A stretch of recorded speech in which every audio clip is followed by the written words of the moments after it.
अस्सलामु अलैकुम वरहमतुल्लाहि वबरकातुहू। उम्मीद करता हूँ आप खैरियत से होंगे।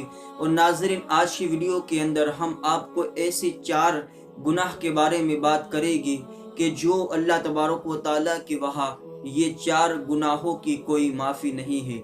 हुज़ूर नबी करीम सल्लल्लाहु तआला अलैहि वसल्लम ने इस बारे में क्या फरमाया, अगर आप भी इस वीडियो के अंदर पूरा देखेंगे तो आपको भी वो 4 गुनाह पता चलेगी कि जिसकी अल्लाह तबारक व ताला माफ़ी नहीं अता फरमाता। तो आप ये वीडियो पूरा देखें और इस वीडियो को लाइक एंड शेयर ज़रूर कर दें।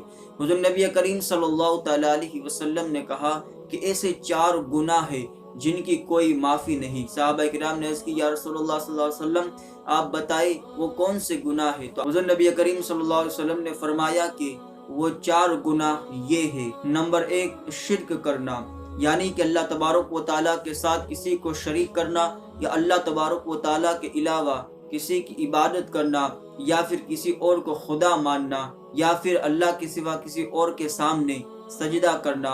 ये बहुत बड़ा गुनाह है और इसकी कोई माफ़ी नहीं है।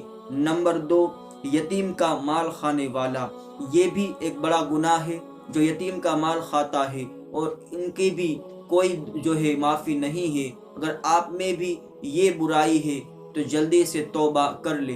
नंबर 3, जादू टोना करने वाला, जो जादू करता है या फिर किसी भी मोमिन के साथ जादू टोना करता है या फिर कोई भी अमल ऐसा करता है जिससे मोमिन को नुकसान हो जादू के हवाले से, तो ऐसे जादूगर या फिर जादू करवाने वाले, उनकी भी कोई माफ़ी नहीं है। और नंबर 4, मोमिन औरत पर तोहमत लगाने वाला, यानी कि किसी मोमिन औरत पर झूठी तोहमत लगाना और झूठी तोहमत लगाकर औरतों को बदनाम करना, ये भी एक बहुत बड़ा गुनाह है।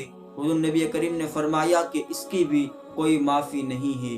तो इन 4 गुनाहों के अंदर अगर आप है या फिर कोई एक गुनाह के अंदर भी है तो आप आज से ही तौबा कर ले। इंशाअल्लाह ताला अल्लाह माफ़ फरमाने वाला है। और इस 4 बातों का जो हवाला है वो है किताबुल ईमान।